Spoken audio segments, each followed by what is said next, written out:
you have a view of the entire city line, basically of entire downtown. It's quite beautiful, honestly, to just sit out here and just enjoy the sun.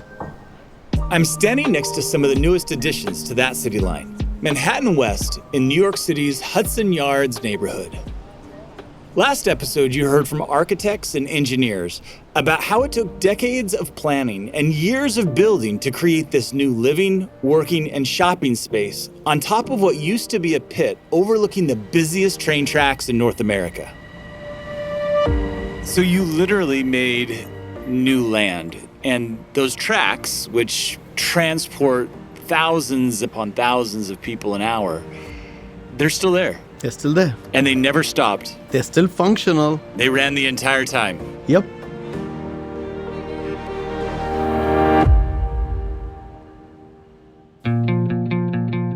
I'm Brian Mon, Chief Innovation and Marketing Officer with Fidelity National Financial.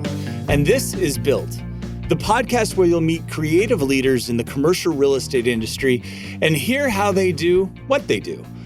And in this case, they created 7 million square feet of new space in New York City. But a beautiful development is nothing without people using it.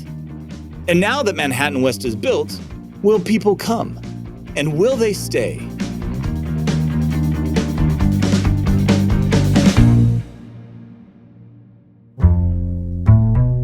I always felt that among the arts, architecture is the most challenging one, because if a painter makes a mistake, he can take some colors and change the painting. If you do a sculpture and you make a mistake, you can take a chisel and make modifications. Pritam Biswas is structural engineering principal at Skidmore, Owings & Merrill, or SOM, the lead architectural, urban planning, and engineering firm behind Manhattan West. But a building is built, and the only thing you can do is to grow trees to cover your mistakes. So, you spend years designing, and when the first piece of steel arrives on site, I still remember the steel was coming in on truck across the George Washington Bridge, and they would only come in late at night. We had our team members waiting on this side of the bridge for the first truck that's going to bring in the big piece. That first piece of steel for the building called 1 Manhattan West was placed in 2016. And Manhattan West as a development has officially been open since September 2021, when hip-hop artists The Roots and Questlove performed for the occasion. The development includes a new hotel, 2 revitalized older office buildings, a new residential tower, a plaza, and 2 brand new office towers. Those are 1 and 2 Manhattan West, and boy, are they tall. Which creates a challenge. After years of designing and building, you want people to come to the space. You also have to make it scale-wise feel comfortable for the human to occupy. And the challenge was, how do you create that huge development in a way that is successful for the people at street level, is successful as a development? This is Kim Van Holzbecke, design principal at SOM. And in that dialogue of redefining what this place could and should be, we covered over Dyer Avenue, we expanded the public space, and we really allowed this development to connect on multiple locations and multiple ways to the adjacent streets, to adjacent urban fabric. From the neighboring Hudson Yards development to the west, visitors can stroll along tree-lined sidewalks and breezeways that connect to the Manhattan West Plaza and its buildings. The development is wheelchair accessible and will also connect to the High Line, a popular 1.5-mile public park created on top of the former West Side Elevated Railway. The High Line allows visitors to use former transportation infrastructure for exercise and fresh air, sort of like the outdoor spaces here at Manhattan West, which are above underground train tracks. I like that there's a lot of places to sit outside. I like that there's a lot of surrounding businesses that I can go to on my break. I do like the sort of eclectic components here. There's stone benches, there's wood benches, there's chairs. Although you have these massive buildings, that things relate to the human scale. And from the east, pathways connect Manhattan West to the transit hubs Moynihan Train Hall and then Penn Station. Attention please. Amtrak Acela train 2164 from Washington. The project's landscape architect was James Corner Field Operations, the same company that led the design and construction of the High Line. We like this patio, how it's like a grocery store seating, but it doesn't feel like that at all. It still feels like a nice open space, elevated. Yeah, there's no like cars and garbage around here. And it's peaceful. Peaceful is a unique word to hear about a spot in New York City, especially from a tourist. Locals seem to like the outdoor spaces too. You can see the High Line from here. There are tall buildings. They added like plants to make it more comfortable for the guests that come to sit outside. You can basically meander as a pedestrian, as a commuter, as a visitor through a series of very different and very unique public spaces. As with any place designed for living, work, and entertainment, we don't want people to just meander through. We want them to stay too. Brookfield is very intentional about their placemaking strategy. What do our tenants want? What does the neighborhood want? We think about every single detail incredibly carefully, and it's not about making the last dollar. It's about making a site that people want to come to. This is Callie Haynes, an executive at Brookfield Properties, the developer of Manhattan West. Callie has been involved in one way or another with Manhattan West throughout her 17-year tenure at Brookfield. We talked while enjoying the skyline from the 53rd floor of 1 Manhattan West. On the other side of the plaza is a redeveloped 5 Manhattan West, that former Elephant's Foot building you heard about last episode. It has some powerful tenants. And it's 100% leased since the redevelopment was complete to the Amazons and the JP Morgans of the world. And that really lent credibility to the West Side as a destination for brand name corporate tenants. And so coming to a beautiful office building, fantastic, great. But what else can they do there? They need to eat a great lunch. We got the F&B. They want to take care of themselves. So we have wellness on site. They want to be entertained. So we have Arts Brookfield come in and do programming on a weekly basis. For example, every Wednesday during the holidays, there's a free concert in the lobby of 1 Manhattan West. Each week features a different style, from contemporary klezmer to Americana. Especially as we're coming out of this COVID world, tenants want their employees to have a diversity of experiences. Sure. Everything from an ice rink to an opera show to an art show. Like we had a doggy Halloween parade thing. Yoga in the courtyard. Yoga in the courtyard. Yeah. Shops are wellness-based too, like Peloton and the NHL store, where there's also an outdoor ice rink in the wintertime. I just went inside the NHL store, just bought some merchandise, and then just strolling around because I have a bit of time. It's nice to see the Empire State Building, a couple cafes, very clean, nice venues, so it's really good. Available food options are for residents and workers alike. Those who live at Manhattan West's Eugene Tower can shop at Whole Foods Market in 5 Manhattan West. And those who want to go out to eat have many options: Mediterranean, Japanese, Spanish, burgers, you name it. Food is abundant around here. But to lessen waste, Brookfield partnered with Rethink Food, a nonprofit organization created to address hunger. You know, at the end of the day, every restaurant with every great intention always has food left over, right? And so Rethink's concept is there's a lot of food left over and there are a lot of people that need food. So let's bring those two things together. So we partnered with them here, and all of our restaurants, we have great operators. We've got Danny Meyer, we've got Quality Branded, we've got Whole Foods, and we have the Citizens Food Market by Sam Nazarian. And so what they do is at the end of the day, they donate their food. Rethink comes and picks it up. They have a central kitchen, and then they put together meals based on the leftover food. And our goal is from the Manhattan West site alone to provide at least 50,000 meals this year to those in need. And so it's just a great way to give back to the community with what we have. And the restaurants are doing a bang out business, so they have a lot to be able to give back. The architects and engineers give back in their own way too, by being intentional about how massive developments like these can affect the environment. Sustainability really has a couple of different aspects. SOM's Pritam Biswas again.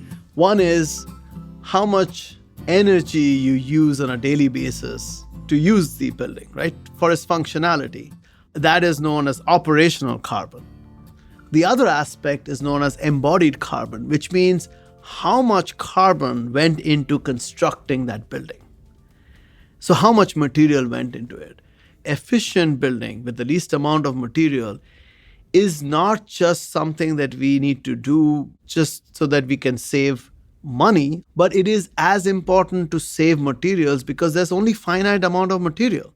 For One Manhattan West, they found the largest high-strength structural steel columns in the world at the time. Which meant that a lot of the columns in the lower levels would not require to be built up using multiple plates, welding it together, making those columns. That would be time consuming. Instead, we could use these high strength, bigger shapes and get them to do the same work. Because at the end of the day, as less amount of elements that you can put in and make the construction simpler, you're eventually going to get a better product. And the innovative uses of material goes beyond just columns. The lobby walls of 1 and 2 Manhattan West are made out of 42-foot-high glass. These were the tallest single piece of glass that could be manufactured at that time. And we use that tallest piece so that we do not get clunky connections. And the lobby glass wall becomes as transparent because there is no other building anywhere in the world which is a 72-story building which doesn't have any structural column at the base on the outside of the building. There isn't. So architecturally, let's celebrate it. Let's make the glass wall as transparent as possible. And while structurally, 1 Manhattan West is 72 stories tall, you may hear Brookfield describe it as 67 stories. The higher number includes floors not usable for tenants. And in charge of putting all these pieces together was Tishman Construction, a division of global infrastructure firm AECOM. They work with the architects and developers to find efficient ways to erect the structures. Our steel for this particular building is twice as strong as the steel that was used in Empire State Building. The concrete that we've used is almost 3 times as strong as the concrete that was used in building Hoover Dam. Also different than Hoover Dam, you don't have to drive here. The one thing about Manhattan West, which is also very important, is its location. It is going to utilize least amount of energy to get people to it because it's right where all of the hub of transportation is. Because we're not expecting people to drive to these buildings. Right. That in itself is a sustainability milestone. Early on, together with Brookfield, the LEED Gold was a minimum standard. And LEED was at that point a way of understanding how we build our buildings in a responsible manner. Leadership in Energy and Environmental Design, or LEED, standardizes a worldwide green building rating system. A project must adhere to requirements covering the use of carbon, energy, water, waste, transportation, and materials. Plus, they must address health and indoor environmental quality in order to gain LEED certification. Here again is SOM's Kim van Holsbecke. And that was the framework we kind of worked around in our material choice, in our performance and enclosure, on our systems. The element of wellness, the access to outdoor space, was already embedded in our projects. We had terraces at the top of the retail that was accessible. And then the last element that changed was carbon. While LEED already pushed us to certain levels of green power, efficient energy, the carbon and the climate change, especially over the last 5 years, became really critical across the world as an emergency. So Brookfield made use of their own Brookfield Renewable, a publicly traded power platform that includes hydropower facilities and wind farms in New York State. 1 Manhattan West is Brookfield's first building within their New York portfolio that is 100% powered by renewable energy. 2 Manhattan West will be next in line to achieve fully renewable power. Callie Haynes says this effort is part of Brookfield's commitment to reach net zero emissions by 2050 across their portfolio. Energy consumption data will be available to both tenants and Brookfield. We were also partnered with a company called ClearTrace that can actually prove out that all of our power is coming from this renewable source, and also can track and trace how much power we're using, when we're using it, and then help us work on more efficient utilization. They also use Willow Twin's smart building technology that tracks anonymously over 40,000 data points. Some of those include heat, ventilation, and AC systems to create a digital twin of the building available to Brookfield. Every single light that's on or off, we can track occupancy, you can track temperature. If a fan unit starts to go down, you get an alert. And so it allows us to operate our buildings much more efficiently because of this unique tool. Brookfield is also thinking about natural elements that increase sustainability.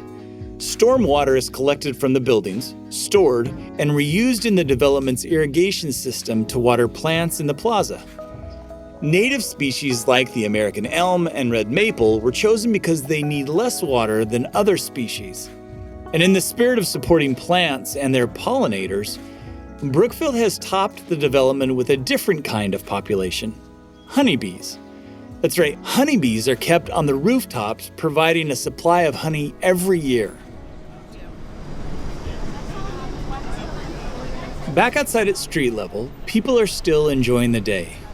It's nice to have some outdoor space in Manhattan, and you can actually see the sky. It's not all covered by skyscrapers. One of the things that's nice is when the sun hits the glass, it really warms the area up. So that's kind of nice to kind of sit out, and there's enough markets around here to get good food to eat. There's enough things around here to see. And roughly 60 feet below us, under the glass office buildings and the pedestrian plaza, the train tracks are still as busy as ever. Yep, they were there all the time, and they're still doing the exact same work, bringing in people. And now, when these people come out of Penn Station, they have all of these offices that they can walk to, just within one block. So the entire area, which used to be a place that nobody wanted to be, is all of a sudden one of the premium real estate space in Manhattan. So between Manhattan West and its neighbors, the Hudson Yards, you've created a whole new neighborhood with millions of square foot. So it's a spurred huge amount of real estate. It took billions of dollars and decades of work to build Manhattan West. And this development, well, it shifted New York's skyline, but it also impacted the people who made it happen. I definitely never thought that I was going to be part of redefining a piece of Manhattan. So that's, the surprises and excitements of life. Like, you never know where it takes you, and opportunities come in front of you that you have to seize and make the best of. When you're looking at a development or building, remember that it was made by a team of people with vision and experience, but ideally also with respect for the past. Don't stop dreaming, because you cannot achieve something that you do not dream of. We are only a small speck in a large spectrum of time. We have to ensure that we pay due respects to people who have come before us, people who have mentored our growth, and that in the quest of designing buildings, we also have to help imparting some of the knowledge that you have learned onto the future generation. I'll echo what my father always told me, which is start from the bottom up. So, my first job was counting bricks. I learned so much on that job. If you're really passionate about something, starting from the bottom up and just trying to learn as much as you possibly can. Working with a great group of people and enjoying the people that you work with goes a long way too. It's really collaboration, effort, and thinking. Planning, landscape, architecture, how all the pieces really come together. I feel it has been an honor to be able to help define collaboratively with a large group of people a new piece of Manhattan.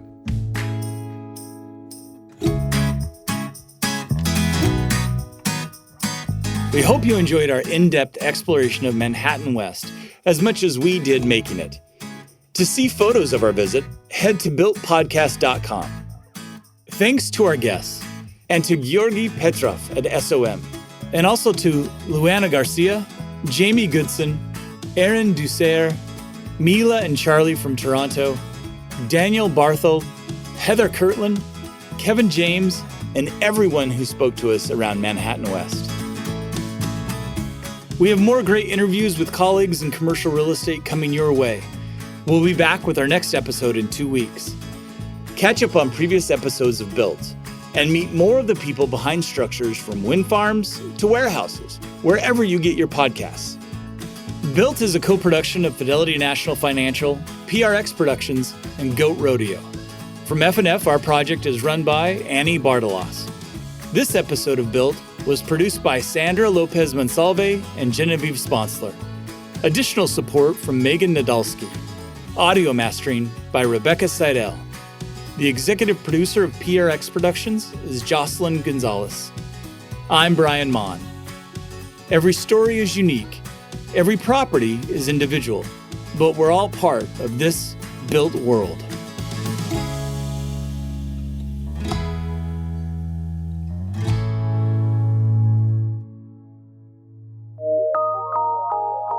From PRX.